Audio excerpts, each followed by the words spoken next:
Merci Seigneur encore pour tout ce qui s'est passé ce matin. Mais nous voulons encore entendre ta parole, Seigneur.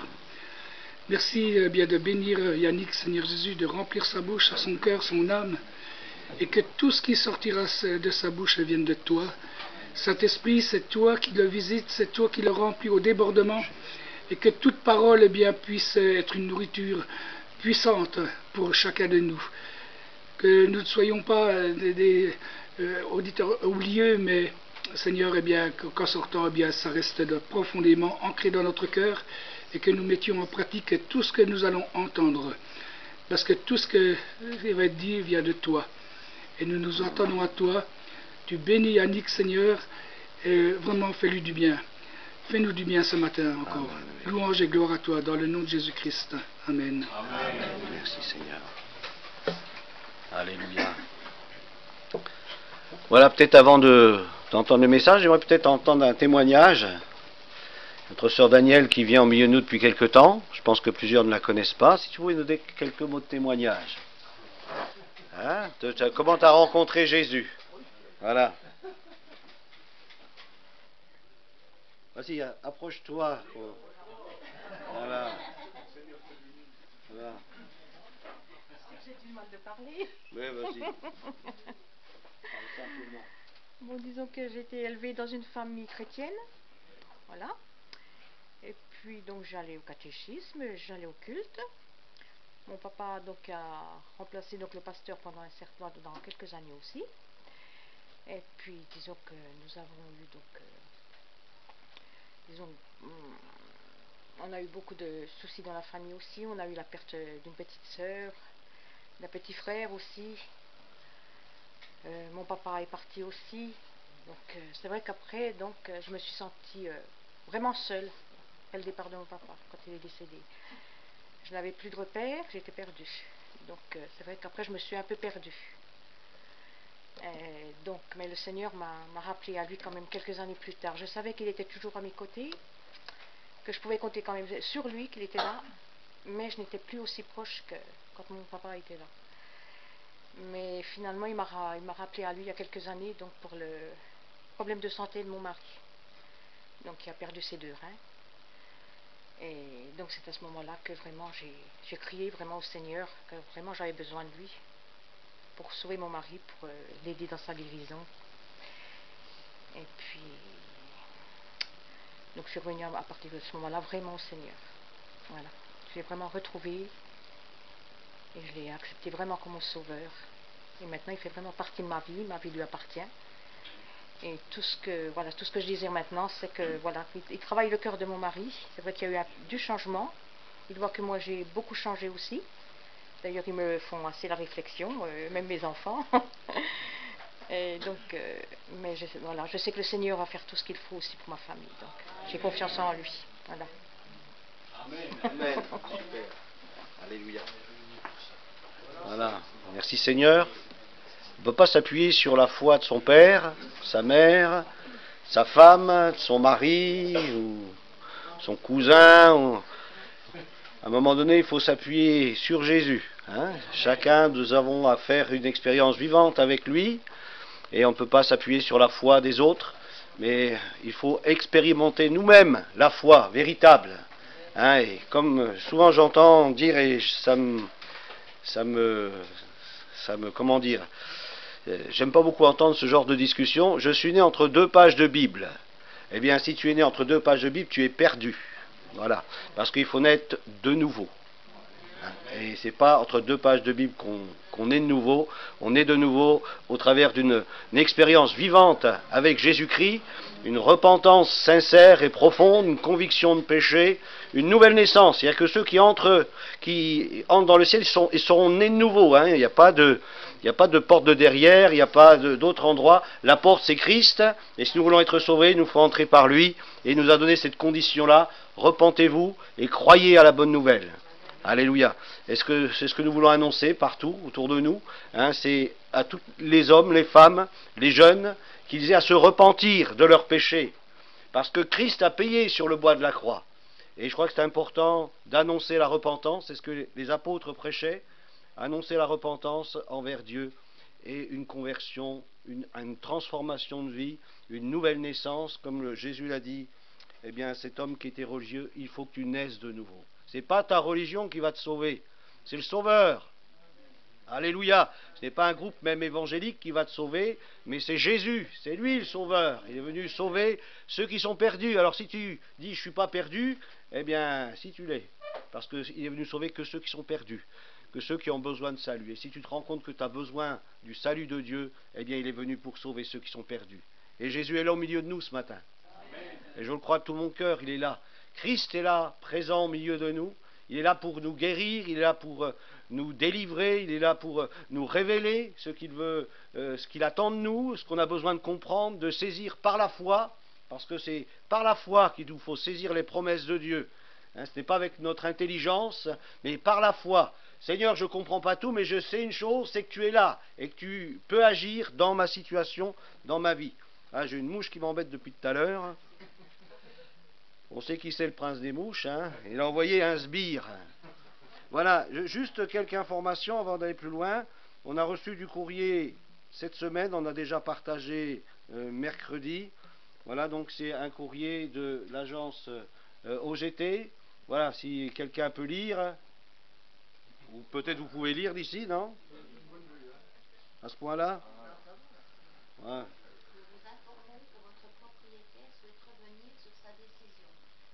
À son compte le local qu'occupe votre association, 4 Grande Rue de l'Île-sur-le-Doubs, conformément au courrier ci-joint. Sauf avis contraire manuscrit de votre part, votre bail se renouvellera tacitement au 1er janvier 2019. Restant à votre disposition pour tout complément d'information, nous vous prions d'agréer, monsieur, nos salutations distinguées, au service de gérance. Voilà, donc c'est assez récent. Donc ils nous ont fait parvenir aussi la lettre de la propriétaire qu'ils ont reçue. Voilà, je vous la montre aussi, hein, puisque voilà.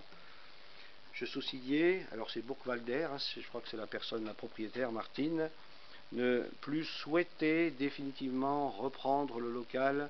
Ils lui ont demandé sûrement un courrier parce que voilà, ils voulaient que ça soit écrit dans le marbre. Hein. Et la rue, donc l'Île-sur-le-Doubs, 4 Grandes Rues. Merci de bien vouloir prévenir les locataires que nous sommes, car ma santé a changé. Voilà, c'est ce qu'elle a écrit de sa main. Alors, on en a parlé mercredi avec les frères et sœurs. Cet événement nous a amené aussi à prendre conscience de certaines choses. Lorsqu'on a reçu la première fois ce recommandé, comme quoi on avait jusque fin décembre, et pour beaucoup, on s'est rendu compte qu'on pouvait avoir quelque chose de mieux, de plus grand, peut-être qui pourrait mieux servir l'Église et puis la vision de l'Église, hein, parce que l'Église a une vision, on n'avance pas comme ça à l'aveugle. Et voilà, donc on ne perd pas de vue de rechercher une opportunité qui pourrait se créer. Alors on a un peu réfléchi toutes les possibilités. Et donc je vais en explorer une samedi prochain avec le directeur donc, du Crédit Agricole de l'Île-sur-le-Doubs pour voir en tant qu'association qu'est-ce qu'on peut espérer comme prêt, puisqu'on s'est rendu compte que lorsque nous sommes en location, nous sommes sous la servitude d'un propriétaire qui peut d'un moment ou un autre nous mettre ailleurs, dehors, alors que si nous sommes propriétaires de nos locaux, eh bien c'est beaucoup plus simple pour nous, pour les modifications, et puis on sait qu'on est chez nous. Et puis qu'on ne viendra pas nous déloger, à moins qu'une persécution vienne un peu violente, et puis à ce moment-là, on se réunira différemment. Mais je crois qu'il faut avoir une vision de l'expansion, hein, de la croissance de l'Église. Bon, il y a 5 années en arrière, on était 3 ou 4 ici. Hein. Je pense qu'il faut quand même y réfléchir et puis prendre conscience. Nous étions 3 ou 4, et des fois, on était à 2 ou 3 à la réunion. Hein. Voilà. Donc, et je vous dis, en plus, ce matin, il manque des gens. Hein. Donc c'est important d'avoir une vision de croissance et je crois que c'est important de voir ce que le Seigneur aussi peut nous proposer, hein, des opportunités. Alors, vous avez vu jusqu'au 1er janvier, tacitement, il sera reconduit. Donc ça nous donne un délai et on va utiliser ce délai. Et puis on va réfléchir, on va prier et on va voir aussi les opportunités qui peuvent nous être données et puis on prendra une décision. D'accord ? Hein, je pense qu'il faut être intelligent, s'asseoir, réfléchir comme nous demande le Seigneur. Voilà, je pense que cet événement n'est pas venu pour rien. Il nous a amené à réfléchir et à prendre conscience de certaines choses Et puis voilà, hein, Seigneur, c'est lui qui conduit, c'est lui qui bâtit son Église. Hein. Nous, on est des ouvriers avec lui. Alléluia. Voilà, donc on va continuer sur le message, si je le retrouve, il est là. Voilà, sur Lazare. Je vais décrocher ici. Sinon, si je passe des choses, vous allez le voir tout de suite. Et voilà. Alors, je vous avais donné un passage d'Ézéchiel pour bien vous montrer que quand Jésus il fait quelque chose, c'est toujours en conformité avec la parole. Alors souvent, nous, quand on lit les évangiles, on découvre les choses, mais ce qu'on ne se rend pas compte, c'est que ce que Jésus est en train de faire dans les évangiles, ça s'est déjà manifesté sous l'ancienne alliance. Hein, on avait parlé de Jésus marchant sur les eaux. Eh bien, dans l'ancienne alliance, il y avait des textes qui parlaient que l'Éternel marchait sur les eaux. Et quand Jésus vient vers ses disciples, les disciples qui connaissent la Bible, hein, ce n'est pas des illettrés, hein, comme quelques-uns pourraient le croire, parce que depuis l'enfance, ils entendent les Écritures, hein, même s'ils ne sont pas des engagés dans le judaïsme en tant que religieux, mais ce sont des gens qui ont une connaissance biblique. Et lorsqu'ils ont vu marcher Jésus sur les eaux et monter dans la barque, ils se sont agenouillés, prosternés, dit: tu es véritablement le Fils de Dieu. Parce que des textes de la parole revenaient à leur esprit, et là ils pouvaient dire vraiment: tu es le Dieu fait homme, tu es la parole faite chair. Alléluia. Et nous voyons aussi que dans ce texte, et lorsque vous lisez l'évangile de Jean met en lumière quelque chose quand même qui est essentiel pour le chrétien. Jésus, le Fils de Dieu, Jésus, la parole incarnée, Jésus, la manifestation du Dieu invisible. La réalité du Dieu invisible s'est manifestée dans une personne, Jésus-Christ. Et l'évangile de Jean nous parle tout au long de son évangile de cette merveilleuse révélation de qui est Jésus. Hein, pour certains, c'est un philosophe, quelqu'un qui a un certain humanisme, mais pour le chrétien authentique, il est l'Éternel incarné, il est Dieu manifesté au milieu des hommes. Comme nous l'avons vu aussi dans le buisson ardent, lorsqu'il s'est manifesté à Moïse et qu'il a parlé « Je suis celui qui est », eh bien Jésus, lorsqu'il vient dans le monde, il répète les mêmes choses. Il est celui qui s'est révélé à Moïse, mais aussi celui qui se révèle aujourd'hui à l'humanité. Qui il est, Jésus? Qui est-il pour toi? Est-ce un prophète? Est-ce un homme extraordinaire? Est-ce que c'est un chef religieux? Je te le dis ce matin devant Dieu, il est le Dieu qui s'est incarné. Il est le Dieu vivant qui s'est manifesté sous une forme humaine. Et lorsque tu pries Jésus, tu ne pries pas un homme, mais tu pries le Dieu vivant et vrai. Alléluia. C'est pour ça que on peut vraiment s'approcher de lui avec une pleine assurance. Il est le seul médiateur, nous dit l'Écriture, entre Dieu et les hommes, parce qu'il s'est fait homme et qu'il connaît ce qu'il y a dans l'homme. Il a vécu au milieu des hommes, il a vu la souffrance des hommes, il a vu l'humanité déchue, cette souffrance qui était là, mais Christ apparut afin de nous délivrer de nos péchés. Alléluia! Et en lui, nous avons la victoire. Si nous tournons nos regards vers lui, nous dit l'Écriture, nous serons rayonnants de joie. Parce que là, nous connaîtrons le salut, la guérison, la délivrance, la transformation. Et ce n'est pas par notre propre vouloir ou par notre propre puissance, mais c'est parce qu'il a tout accompli sur le bois de la croix. Il l'a proclamé avec force, tout est accompli. Et je le crois. Est-ce que vous le croyez? Alors ne rajoutez rien à la croix. Ne rajoutez rien à la croix, tout est accompli en Jésus-Christ. Le salut est en lui, la guérison est en lui. Tu n'as besoin de rien faire de plus que de croire dans l'œuvre de Jésus-Christ à la croix. C'est ce sacrifice qui te sauve. Tu comprends? Il n'y a que ce sacrifice qui a la puissance de te sauver, rien d'autre. Alléluia. Ce n'est pas en pratiquant les 613 commandements de l'Ancienne Alliance qui te sauvera. Ce n'est pas non plus en pratiquant les 1100 commandements de la Nouvelle Alliance qui te sauvera. Ce qui te sauve, c'est le sacrifice de Jésus-Christ à la croix. Et ensuite, il te conduit. Il te conduit ensuite dans les œuvres qu'il a préparées d'avance pour toi. Parce que lorsque tu nais de nouveau, tu deviens une nouvelle créature.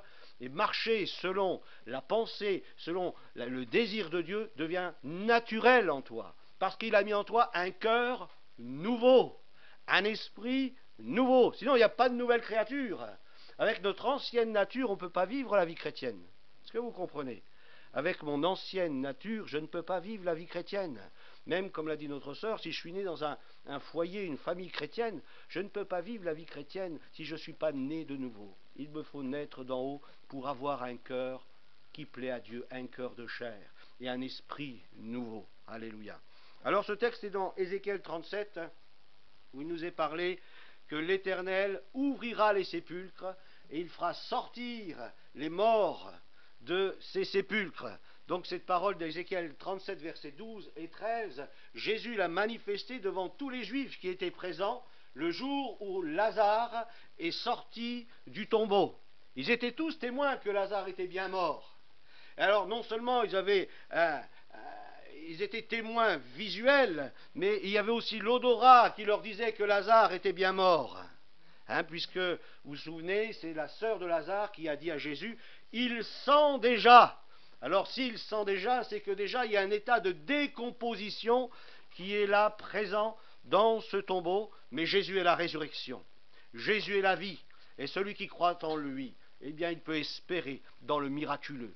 Parce qu'à lui, tout est possible. À toi, pas grand-chose, mais à lui, oui, tout est possible. Mettre sa foi dans le Seigneur. C'est ça qui est le plus important. Alors nous avons vu la dernière fois, nous avions parlé de Marie de Béthanie. Ce n'est pas Marie de Magdala, c'est une autre personne, une autre Marie. On va l'appeler Marie de Béthanie pour être sûr de ne pas se tromper. Marie de Béthanie avait découvert la personne de Jésus sous une certaine forme. Nous le lisons dans des textes précédents. Alors je sais je ne sais plus quel texte, mais c'est dans un texte précédent, j'ai noté des textes, mais comme je ne suis pas sûr que ce soit cela, je ne vais pas vous les dire, où là elle s'est trouvée au pied du Seigneur. Vous vous souvenez? Voilà, formidable, être au pied de Jésus. Alors, elle était au pied de Jésus parce qu'elle avait connu Jésus sous une certaine forme. Et c'est vrai, lorsqu'on voit les miracles, lorsqu'on entend la parole qui sort de la bouche de Jésus, on ne peut que se prosterner. Même les Juifs religieux disaient, aucun homme n'a parlé comme cet homme. Et pourtant, ils n'étaient pas forcément d'accord avec lui. Mais c'est tellement bouleversant d'entendre parler Jésus. Il ne parle pas comme les religieux. Il a un langage il sait toucher notre cœur. Il sait nous amener à comprendre des choses, des réalités spirituelles. Ça, c'est formidable d'être au pied de Jésus. Est-ce que ça vous arrive d'être au pied de Jésus? Moi, j'espère que ce matin, vous êtes au pied de Jésus. Et que dites, Seigneur, parle-moi, Seigneur, enseigne-moi, je veux recevoir ta parole. Et chacun d'entre nous, nous avons besoin de venir. Oui, nous avons besoin de venir au pied de Jésus pour entendre sa voix, pour recevoir. Vous savez que la parole de Jésus, elle guérit, elle soutient celui qui est affligé, elle est près de ceux qui ont le cœur brisé. C'est la parole de Jésus. Et c'est sa parole dont nous avons besoin. C'est vrai, les gens qui nous entourent dans ce monde peuvent nous apporter un certain soulagement. Il y en a même certains, ils apportent une bonne conscience. Mais la bonne conscience ne te sauve pas. La bonne conscience ne te guérit pas. La bonne conscience ne te transforme pas. Il te faut rencontrer Jésus-Christ, le Fils de Dieu. Et là, te tenant à ses pieds, tu peux recevoir sa parole qui guérit et être transformé par sa puissance. Et Marie avait connu ce Jésus. Elle était, excusez-moi du mot, je vais l'employer parce que je crois que c'est aussi l'affaire de chacun de nous, amoureuse de Jésus. Est-ce que vous êtes amoureux de Jésus? Il est le bien-aimé et nous sommes sa bien-aimée. Et je crois que ce n'est pas trop de dire « Seigneur, je suis amoureux de toi » parce que vraiment je t'aime. Et il nous faut être amoureux du Seigneur et l'aimer de tout notre cœur. Le plus grand des commandements, c'est « Tu aimeras le Seigneur ton Dieu » de tout ton cœur, de toute ton âme, de toute ta force et de toute ta pensée. Et combien c'est important d'aimer Dieu de tout son cœur. Et je veux être amoureux de Jésus. Je ne veux pas vivre une journée sans lui. Dès que je me lève, je veux penser à lui. Et avant que je m'endorme, je veux penser encore à lui. Et repasser dans mon cœur toutes ses paroles. Lire sa parole, qui est une lettre d'amour pour moi. Il veut te bénir, mon frère, ma sœur. Il veut te conduire, comme le dit le texte du psaume 23, dans les verts pâturages, près des eaux paisibles. Il dit celui qui restaure ton âme. Il te fait découvrir qui est le Seigneur, celui qui a créé les cieux et la terre. Jésus, il veut te faire découvrir le Père, un Père qui t'aime, un Père qui vient à ton secours, un Père qui n'est pas insensible à ta souffrance. Marie avait découvert ce Jésus. Mais il y avait quelque chose dans sa vie où elle avait besoin de grandir. Elle avait besoin de développer sa foi. Parfois, on a une foi qui est un peu comme amorphe. Vous savez, quelqu'un qui n'a pas travaillé ses muscles, eh bien, il a une musculature qui est toute frêle, toute fragile. Et dès qu'il veut soulever quelque chose, il n'y arrive pas. Pourtant, l'autre personne qui est à côté a exactement le même nombre de muscles, mais simplement les utilise plus souvent, et lorsque vient une difficulté, elle peut lever les choses. Elle peut prendre les choses qui sont difficiles et les mettre de côté. Ta foi a besoin d'être travaillée. La foi de Pierre, de Paul, de Jacques, c'est exactement la même foi que tu as ce matin. Lorsque tu as accepté Jésus-Christ, il a mis en toi la foi. La Bible nous dit que la foi a été donnée aux saints une fois pour toutes. Tu as la même foi. Mais simplement, peut-être que tu as besoin de la travailler, cette foi, plus que l'autre, parce que tu l'as laissé peut-être s'amoindrir, s'affaiblir, devenir rachitique. Mais nourris cette foi au travers de la parole de Dieu, au travers du contact avec le Seigneur, au travers des réunions de l'Église. Ta foi a besoin d'être fortifiée pour que tu puisses découvrir les choses qui sont cachées en lui. C'est par la foi que nous pouvons accéder aux choses qui sont cachées en lui. Des choses extraordinaires, des choses merveilleuses, des choses qui nous comblent, qui comblent nos vies et nos cœurs. Et Marie avait besoin de découvrir cet aspect de Jésus. Et je crois que s'il y a 4 évangiles, ce n'est pas pour rien. Chacun de ces évangiles nous parle d'un aspect du Seigneur. Matthieu nous parle d'un aspect de Jésus. Cet aspect où il est venu selon les Écritures, où il accomplit toutes les prophéties qui ont été données à son sujet. Luc parle des guérisons du Seigneur Jésus. Marc nous parle d'un Jésus serviteur qui vient au service de l'humanité pour sauver l'humanité. Et Jean nous parle de Jésus, le Fils de Dieu, la parole incarnée faite chair. Et nous avons besoin de découvrir tous ces aspects de la personne de Jésus. Peut-être que tu as découvert ce Jésus qui était la réponse aux prophéties de l'Écriture, mais tu as aussi besoin de découvrir que Jésus aussi te guérit et que Jésus a la puissance de te libérer. Tu as aussi peut-être besoin de comprendre, Jésus, ce n'est pas celui qui est éloigné, mais au contraire, il s'est fait simple, il s'est fait serviteur. Il veut être près de toi, il veut être avec toi, et il veut être en toi.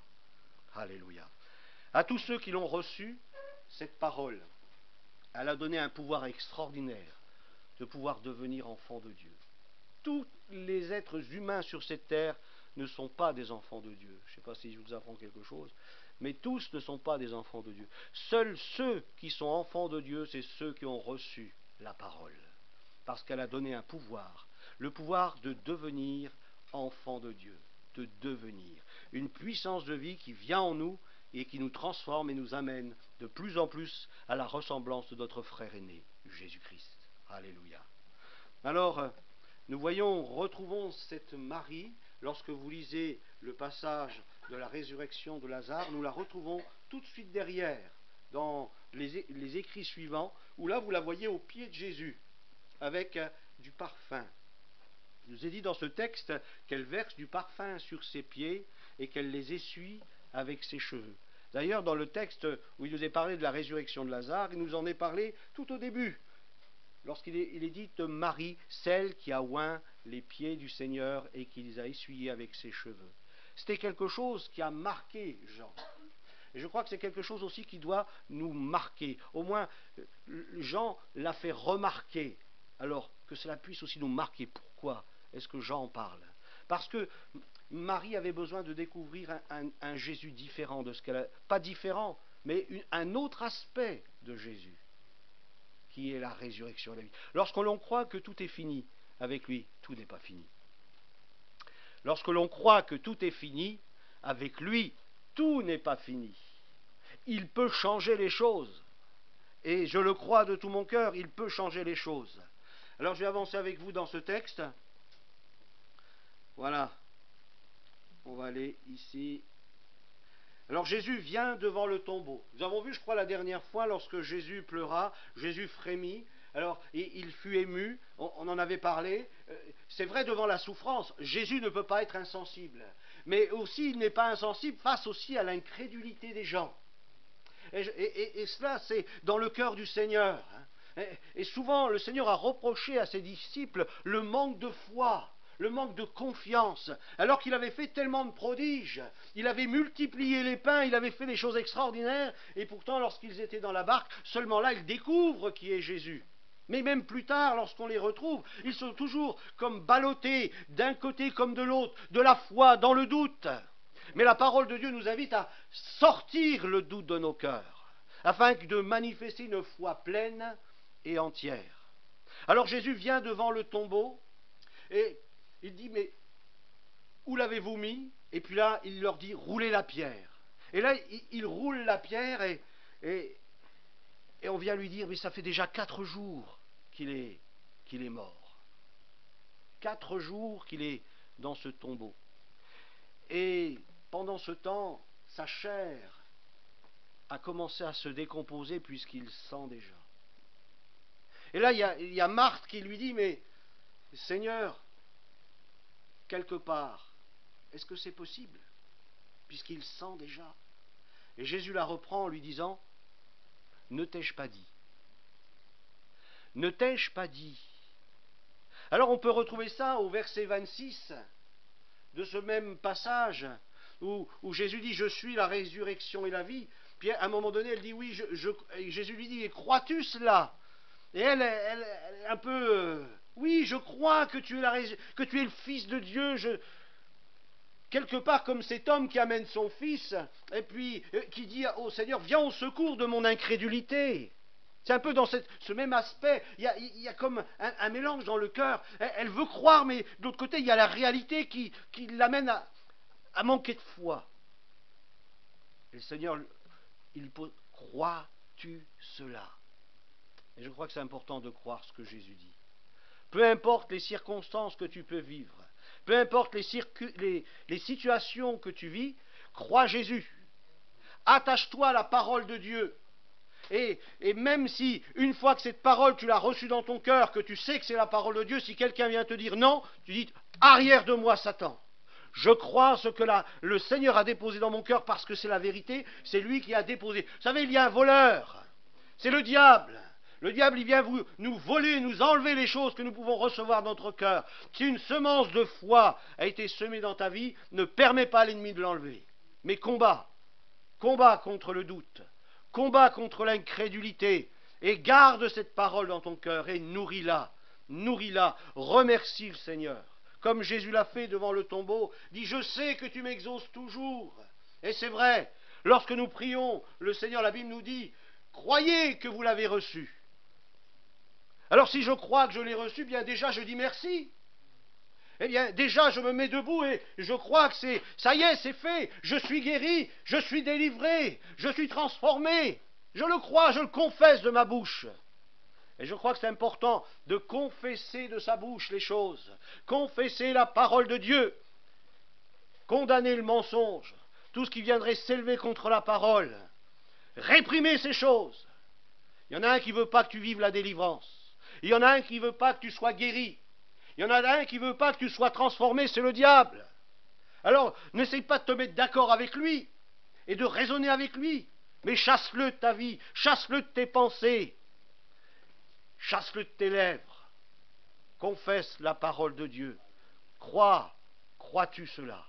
Crois-tu que c'est possible? Alors si tu y crois, eh bien demeure ferme dans la foi. Dire, Seigneur, je crois de tout mon cœur. Je crois que c'est possible. Alléluia. Et tu le verras s'accomplir. Alors merci Seigneur. Alors, on en était un peu plus loin. Voilà, ton frère ressuscitera, ça on l'a vu. Voilà. Je vais avancer. Voilà.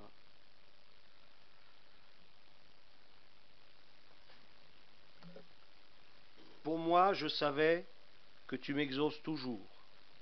Une fois, j'ai eu une discussion avec quelqu'un, ça m'a un peu énervé. Bon, ça m'énerve des fois, ça peut arriver. Et Seigneur, je te demande pardon de m'être énervé. Et puis c'était, vous savez, Jésus il va dans une ville et puis il va guérir quelqu'un. Et puis il est dit, dans cette ville, il a fait peu de miracles. Hein. Et personne me disait, ben, tu vois, Jésus, eh bien, il y a des gens, il priait pour les gens, puis les gens n'étaient pas guéris. Alors je dis, non, c'est pas possible. C'est pas possible. Mais si, regarde, c'est marqué. Regarde, c'est marqué. Je dis, mais non, c'est pas possible. Vous savez, il y avait quelque chose qui me disait en moi, c'est pas possible. Je ne sais pas si ça vous arrive à vous. Et puis je réfléchis au sujet, puis je dis, mais non. Et là, je suis venu sur ce texte. Je sais que tu m'exauces toujours. Je sais que tu m'exauces toujours. Jésus a guéri tous les malades qui venaient à lui. Vous comprenez ça? Qui venaient à lui. C'est sûr, si on ne vient pas à Jésus, on ne peut pas être guéri, même s'il est là. Même s'il est là. Mais tous ceux qui sont venus à lui, tous ont été guéris. Parce que Jésus dit, parce que je sais que tu m'exauces toujours. Et je crois que Jésus, lorsqu'il priait pour les malades, eh bien toujours il était exaucé. Et toujours sa puissance se manifestait. Et s'il y avait même un combat au niveau de l'incrédulité, c'est arrivé à une personne, eh bien ça n'arrêtait pas le Seigneur. Il continuait de prier jusqu'à qu'il y ait une complète guérison. Alors, s'il vit en nous, comportons-nous comme lui. S'il vit en toi, si Jésus vit en toi, il a dit, allez par tout le monde, prêcher la bonne nouvelle à toute la création. Voici les signes qui accompagneront ceux qui auront cru. En mon nom, ils imposeront les mains aux malades, et les malades seront... Alléluia! Est-ce que tu le crois? Croyons-le de tout notre cœur. Alors si tu es malade, eh bien prie, touche avec ta main à l'endroit où tu es malade, dire Seigneur, en ton nom que cette maladie quitte ce corps, je la réprime au nom de Jésus-Christ, et je proclame la guérison. Et ce que j'ai proclamé, je crois que je l'ai reçu dans le nom de Jésus. Amen. Alors il n'y a pas besoin de prier des heures, mais simplement de prier dans la foi suffira pour que la maladie quitte votre corps. Je crois que Jésus est venu pour guérir, pour délivrer, pour sauver. Il a payé à la croix. La Bible nous dit que c'est dans ces meurtrissures que nous avons été guéris. C'est un acquis, c'est fait. Maintenant, c'est à nous d'y entrer par la foi. Comment savez-vous que vous êtes pardonné de vos péchés? C'est exactement la même chose, être pardonné de ses péchés. Hein? Ce n'est pas quelque chose qu'on s'est dit intellectuellement, je suis pardonné, je suis pardonné. Non, à un moment donné, il faut avoir reçu cette assurance du pardon des péchés. Hein? Je sais que je suis sauvé. Ce n'est pas j'espère que je suis sauvé. Parce que si tu espères, c'est que tu ne l'es pas. Mais si dans ton cœur tu sais que tu es réconcilié, que tu es sauvé, ça c'est une réalité. Et que tu passes par n'importe quelle situation, cette réalité elle demeure en toi. Je sais à qui j'appartiens. Alléluia. Je crois que c'est important d'avoir des certitudes dans la vie chrétienne. Ce n'est pas des peut-être. Jésus a dit je suis. Il est le je suis. Il est celui qui tient toutes choses dans ses mains. Et toi, tu es dans les mains du Seigneur. Alors aie foi en celui qui te garde. Il ne sommeille ni ne dort, celui qui garde Israël. Celui qui te garde, il ne sommeille ni ne dort. Alors, il nous a dit que Jésus parla au tombeau. Et je vais terminer là. Il parle au tombeau, il parle au mort qui est à l'intérieur, et il lui dit, sors Lazare. Lazare, sors de ce tombeau. Alors, j'ai réfléchi à beaucoup de choses. Lorsque Jésus, il interpelle Lazare. Alors déjà, pourquoi au bout de 4 jours? Alors je ne sais pas si vous savez, mais dans la tradition juive, hein, c'est pas dans l'écriture, hein, c'est dans la tradition juive, il supposait que l'âme était toujours présente pendant 3 jours autour du cadavre et qu'à un moment donné, il pouvait revenir à lui. Alors peut-être ils ont vécu des choses comme ça qui leur permet de croire à cela. Mais Jésus a attendu le 4e jour, où là, la décomposition est réelle. Là où il n'y a plus rien à faire. Hein. Même si l'âme, elle revient dedans, c'est mort. Hein. Mort, c'est mort. Mais là, Jésus montre au travers de sa parole qui il est. Je suis la résurrection et la vie. Alors, je ne sais pas ce qui est mort dans ta vie. Peut-être il y a des choses qui sont mortes en toi. Ton foyer, il n'y a plus d'espoir. Tes enfants, ils ne reviendront pas à Jésus. Il y a peut-être des choses qui sont mortes en toi, peut-être des promesses de Dieu qui se sont égarées et que tu as enterrées. Mais Jésus est celui ce matin qui veut ressusciter ce qui est mort dans ta vie et te dire ce que ma bouche a dit, ma main va l'accomplir. Si tu crois de tout ton cœur, tu verras la gloire de Dieu. mais simplement demeure dans la foi, ne lâche pas. Et il t'appelle ce matin, et il crie vers toi, et il te dit, sors de ton découragement, sors dans cette situation dans laquelle tu te trouves, sors de cet abattement, parce que je suis la résurrection et la vie. Et qu'avec moi tout est possible. Je peux réellement changer ta vie. Je peux réellement te guérir de toutes tes maladies. Je peux réellement te délivrer parce que je suis Dieu. Il est le je suis. Ce matin, réalise à qui tu as affaire. Tu as affaire à un Dieu tout-puissant qui tient toutes choses dans ses mains. Et il est avec toi. Jésus a dit, le Seigneur dit, celui qui est en nous, il est plus grand que celui qui est dans le monde. Sa parole le dit, le proclame, et je le crois. Celui qui est en toi, si tu l'as reçu, il est plus fort que celui qui est dans le monde, que celui qui veut détruire ta vie, qui veut détruire les âmes. Tu as la possibilité de te lever face à la tempête, face aux difficultés, face à ce qui est mort, lève-toi, car en toi habite le prince de la vie, celui qui est la résurrection et la vie, il est en toi. Prends autorité par la foi, confesse la parole, crois en ce que Dieu dit, et tu verras la gloire de Dieu. Et tu verras la gloire de Dieu. Lazare sort. Et là, nous voyons ce Lazare qui était en décomposition. Il n'y avait plus d'espoir pour lui. Humainement, il n'y avait plus d'espoir. Et peut-être autour de toi, il y en a qui te disent, il n'y a plus d'espoir. Tu ne changeras jamais. Ça ne changera jamais. Mais Dieu te dit, ne crois pas au mensonge ce matin. Parce qu'avec moi, tout est possible. Et foi dans ma parole. N'aie pas foi dans la parole d'un homme, mais foi dans la parole de Dieu. Car c'est celle-là qui a la puissance de te secourir, de te sauver, de te guérir, de te délivrer, de te conduire dans tout ce que lui, il a préparé d'avance pour toi. Lazare est sorti. La Bible nous dit qu'il avait les mains et les pieds liés. Alors je ne sais pas comment il est sorti, mais il est sorti. Hein? J'essaye pas de comprendre. Hein? J'essaye pas de comprendre. Oui, les Israélites, ils ont passé la mer Rouge à pied sec. J'essaye pas de comprendre, je crois. Sois simple comme un enfant. Crois à la parole de Dieu. Ne cherche pas à la décortiquer, à essayer de comprendre les choses. Crois simplement. Ayez la foi d'un enfant. Ayez la foi d'un enfant. C'est à cette condition-là que nous pouvons vivre les réalités du royaume de Dieu. Être simple comme un enfant. Alors là, il sort, il est lié, et Jésus dit, déliez-le.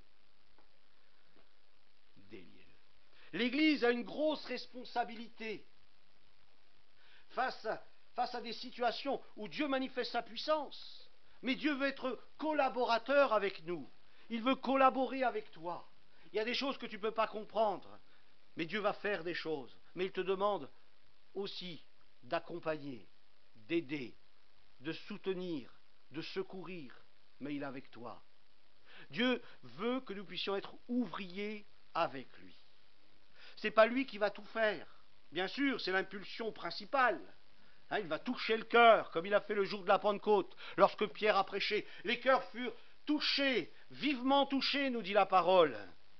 Et Pierre leur dit, bien, repentez-vous, croyez, et vous recevrez non seulement le pardon de vos péchés, mais aussi la promesse du Saint-Esprit, parce qu'elle est pour vous, pour vos enfants, en aussi grand nombre, que le Seigneur les appellera. Et Dieu veut qu'on soit collaborateurs. Moi, je pense que ce jour-là, il a fallu baptiser 3000 personnes. Comment il fallait faire? Croyez que c'est Pierre qui a baptisé les 3000? Croyez que c'est Jean qui a baptisé les 3000? Croyez que c'est les 12 qui ont baptisé les 3000? Ah, il y a eu Matthias entre-temps. Et vous croyez que c'est les quelques disciples qui étaient là, les 120 qui ont baptisé les 3000? Moi, je pense que tout le monde devait mettre la main à la pâte. Celui qui baptise, c'est pas important. C'est celui qui se fait baptiser qui est important. Celui qui baptise, il doit simplement dire sur ta confession de foi, je te baptise au nom du Père, du Fils, du Saint-Esprit, au nom de Jésus-Christ, je te baptise. Et c'est la personne qui est plongée dans l'eau qui prend la décision, la responsabilité de devenir disciple de Jésus-Christ. Quand vous voyez dans la maison de Corneille, lorsque Pierre prêche et que l'Esprit descend et qu'ils ont été remplis du Saint-Esprit, il a bien fallu faire quelque chose.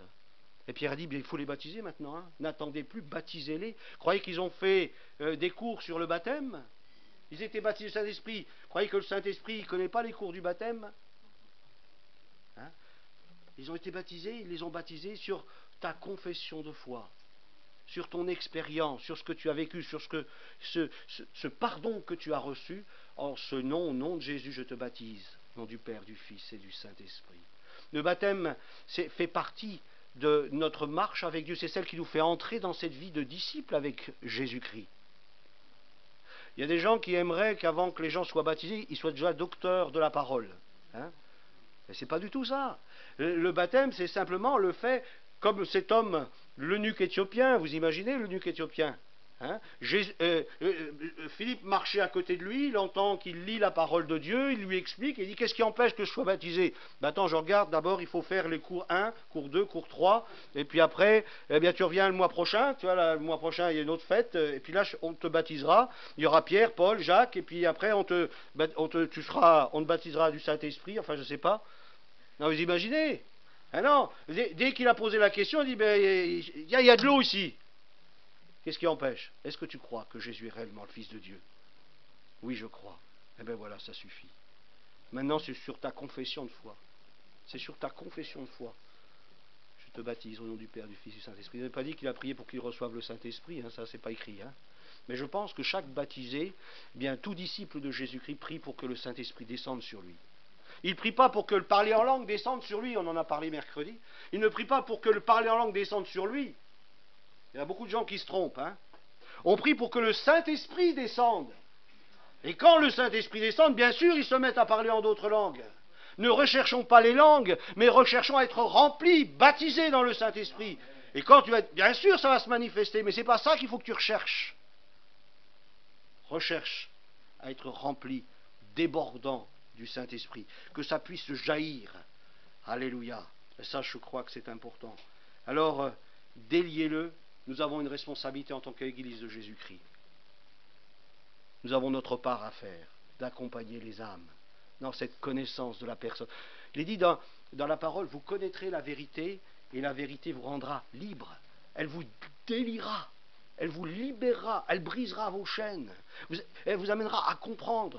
Vous savez, Lazare, lorsqu'il est sorti du tombeau, il avait un linceul sûrement sur la tête. Vous savez, il ne voyait pas grand-chose. Bon, c'était de lin, donc il voyait un peu à travers la lumière. Mais il a bien fallu lui enlever pour qu'il puisse voir clair. La vérité est là pour nous ouvrir les yeux.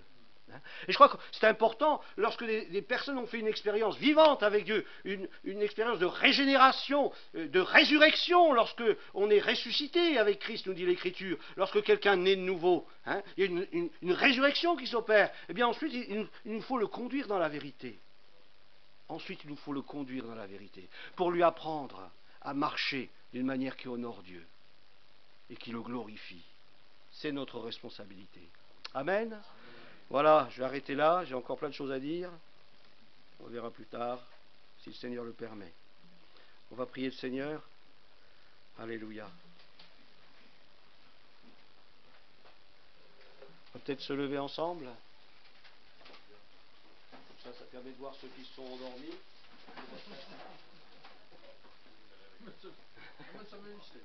Ah, il sait. Notre Dieu, notre Père, nous voulons te remercier parce que tu es celui qui est venu nous chercher dans nos ténèbres. Nous étions dans la mort, une mort spirituelle. Nous étions liés par des démons, par des puissances de ténèbres. Mais Seigneur, au son de ta voix, au son de ta parole, tu nous as fait sortir des ténèbres et tu nous as attirés à toi par des cordages d'amour. Le son de ta voix, Seigneur. C'est ce que nous avons besoin, chacun d'entre nous, ce matin, d'entendre ta voix, d'entendre ta parole, afin de sortir de nos ténèbres et de voir briller la splendeur de l'évangile de Jésus-Christ, un évangile grand et glorieux. La puissance de Dieu s'est manifestée au travers de l'œuvre de Jésus-Christ à la croix du Calvaire. En lui, nous sommes libérés, en lui, nous sommes guéris, en lui, nous sommes transformés. Par sa parole, des choses extraordinaires se passent dans nos vies, parce qu'il est le vivant. Il est le grand je suis qui s'est manifesté à l'humanité. Et Seigneur, ce matin, je veux confesser ta personne, qui tu es. Et ce matin, s'il y a des frères et sœurs dans ce lieu qui vivent des temps de difficultés tellement grandes qu'ils ont l'impression que c'est mort, que plus rien n'est possible, Seigneur, ce matin, fais résonner ta voix, une voix puissante qui est capable de faire sortir de la mort, faire sortir ce qui est mort et de le ramener à la vie. Tu es la résurrection, mais tu es aussi la vie. Et ce matin, Seigneur, dynamise nos vies, afin que nous annoncions un évangile puissant, un nom de Jésus qui transforme, qui sauve et qui guérit. Seigneur, glorifie-toi. Tu vois, cette assemblée, c'est ton Église, Seigneur. C'est ton peuple, c'est ton corps. Fais de chacun d'entre nous des pierres vivantes.